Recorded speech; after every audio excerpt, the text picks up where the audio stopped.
Think of something you're really good at. For me, that's being inordinately passionate about birds. And while, yes, I was born to be a bird whisperer, there are very few things that we're instantly good at. And even the stuff we're good at, we probably still have room for improvement. Like, I still don't know how to actually speak bird. But sometimes we decide things about ourselves that might not even be true, or we never update the story. Like as writers, if we ask ourselves, am I a writer? Or even, am I a good writer? We tend to find one answer and stick with it. If we decide we're bad writers, we might not recognize that we're actually fairly complex as people and as writers, or use it as an excuse to stop trying because we'll never improve. Though deciding we're good writers can be just as damaging. Once we decide we've got a skill mastered, we can think we know all there is to know and accidentally stop trying to grow and learn. Understanding ourselves as writers is much more involved than we might think. Writing happens in a wide variety of contexts, and rather than just being one skill, it's a bunch of different skills. Hi, I'm Dr. Emily Zarka, and this is Study Hall Rhetoric and Composition.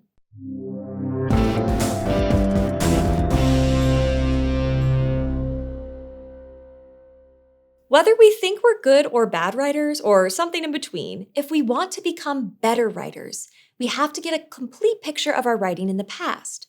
Lots of us accidentally get stuck with an incomplete mindset about who we are as writers, and it can hold us back from reaching our potential. So, a great way to start pulling apart the different strands of our writing lives is to think about different kinds of writing as sets of literacies. People often think of literacy as just the ability to read, but we can be literate in any particular knowledge or ability. Like computer literacy means someone knows their way around using a laptop or desktop. And other things like bird skills, coffee making techniques, or landscaping methods are all literacies in their own right. And whether it's coffee making or landscaping or something else, most things we think of as a single literacy are actually a bunch of skills that we grow in tandem as we work toward greater knowledge and ability. And you might be wondering why we're spending so much time talking about literacies when we're supposed to be working on writing. Well, one key factor about literacy is that we can grow to a certain level of mastery or become highly skilled, but we can also continuously improve even after we reach a high level. So we don't just become literate in an instant and hold on to that mastery forever. Like even with reading, people don't magically learn how to read everything. Even years in, you'll run into new words and ways of writing. And depending on what we're reading, there are many separate skills we'll need to bring to the table. Like we need different skills to read a scientific report from a laboratory than to close read historical texts the way a medieval literature professor would. So we can think of writing as its own literacy too. And that means that under the writing umbrella, there are all sorts of skills that help make us writers, no matter what writing experience we've had before. But in order to figure out what skills we need to work on, we need to think back. Carefully reviewing our past experiences and what we're doing now can show us where we've already started our literacy journeys and where we're still beginners. Let's look first at an area of writing that most people have run into at one point or another: writing for school. School teachers have a challenging task ahead of them in writing class because they want to teach us writing strategies that will be relevant for the rest of our lives. But they also have to evaluate us. And that can make the skills we're learning feel distant from the real world. Like many people in the US learn to write 5-paragraph essays in school where there's an introductory paragraph, 3 body paragraphs, and a conclusion paragraph. But many people get discouraged as writers because they're better at individual elements of writing, like using really interesting word choice or writing really clear sentences, and not as good as following the 5-paragraph essay formula. And there are probably other types of writing in our past that we excelled at or struggled with. Overall, school writing helps us establish some basics, but developing a complex view of school writing and its effect on our writing history can help us let go of believing there's one correct kind of writing, and help us let go of the 5-paragraph essay method. Because there were probably moments where we didn't succeed at a school writing task because, say, we were distracted by the kid in front of us playing The Sims and just missed the instructions. And having a complex view of school writing also acknowledges that there were other factors at play making writing challenging, like implicit bias, which is some preference or aversion to something that we're not conscious we have. It also helps to decide what parts of those assignments or experiences still show up when we examine our present writing. Like, I write all the time, and everything I write has an introduction, some kind of statement of purpose, paragraphs that explain the purpose, and a conclusion, including this script you're watching right now.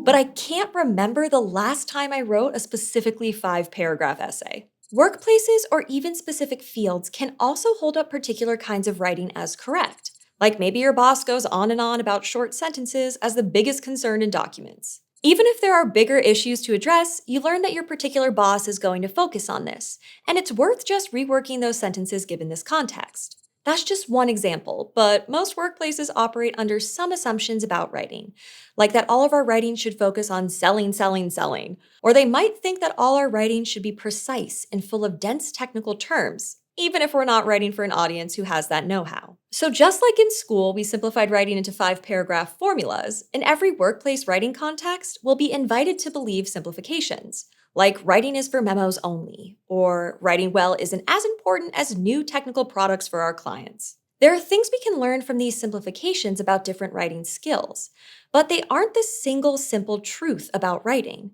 In fact, there's another context besides school and work where we are constantly improving our writing, even if we don't see it that way all the time. Our everyday personal life involves a lot of writing and a lot of complex writing literacies.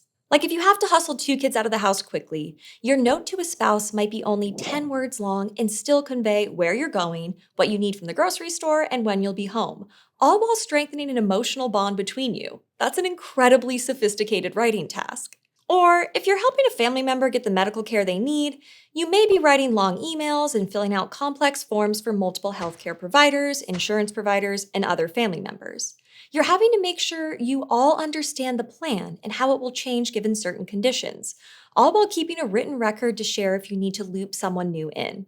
Or if you're building a following for your fashion focused Instagram, you're probably becoming adept at noticing which photos and captions draw in dozens of likes and which ones languish without even a single comment from your followers. You're taking in and processing all kinds of complex information about what your audience wants to see. So when we compile a writing history, we're drawing out the kinds of writing we've done in the past and what we learned from those experiences. We start to identify ourselves much more effectively than if we say good or bad and leave it at that.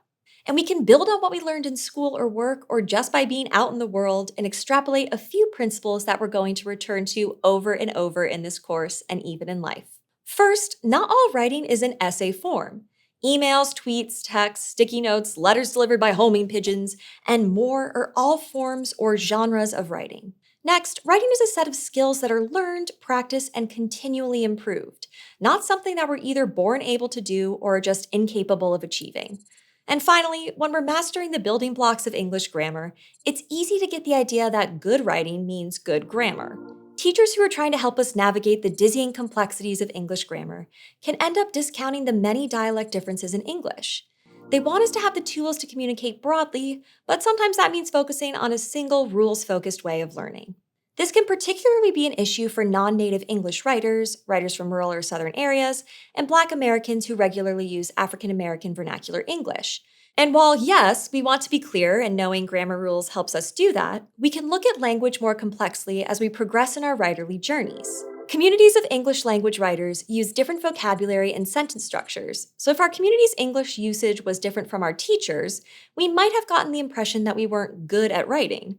But in reality, we were working across dialect differences and doing some serious translation work. To understand how remembering these 3 principles empowers us to improve, let's look at an example. Detective Benedict Reiterbatch started his investigation of his own ability as a writer when taking an intro class in college. Cough. He was convinced he was a weak writer and tried to look back and deduce how that had happened. Turns out, as a kid, he'd entered a contest with a judge who prioritized grammar only. A comment about the grammar in his essay, along with a low grade, cemented it for him. He'd have to figure out a different path and maybe make a living as an investigator, even though communications was his first love. But that wasn't the whole story. In class, Detective Reiterbatch was encouraged to look for other clues, and as he journaled about his past and present, he discovered new, more complex truths. He remembered how his boss working at a summer camp really valued his ability to post engaging photos and notes on social media that helped parents feel like their kids were safe and having a great time at the camp. And he remembered how great last year's family reunion turned out because he was able to write clear, bullet list-filled emails that helped everyone make decisions about where to go and what to do on a reasonable budget. He even remembered a different writing context, where he was applying for college. Working with his guidance counselor to really understand the requirements for a particular essay resulted in a scholarship offer. Of course, Benedict can still take into account the opportunity to dig into grammar more as he moves forward. He can look for tools like grammar checkers to help him figure out which grammar issues are tripping him up. But grammar isn't the whole story of his writing life. So if writing and different types of writing are all sets of literacies, then we can get better at them, no matter what we've thought about our writing selves in the past.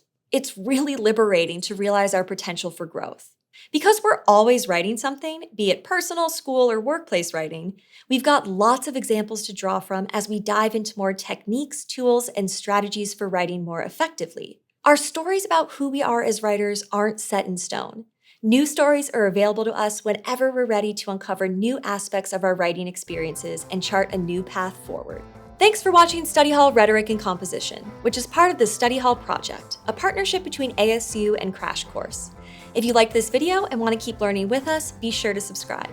You can learn more about Study Hall and the videos produced by Crash Course and ASU in the links in the description. See you next time.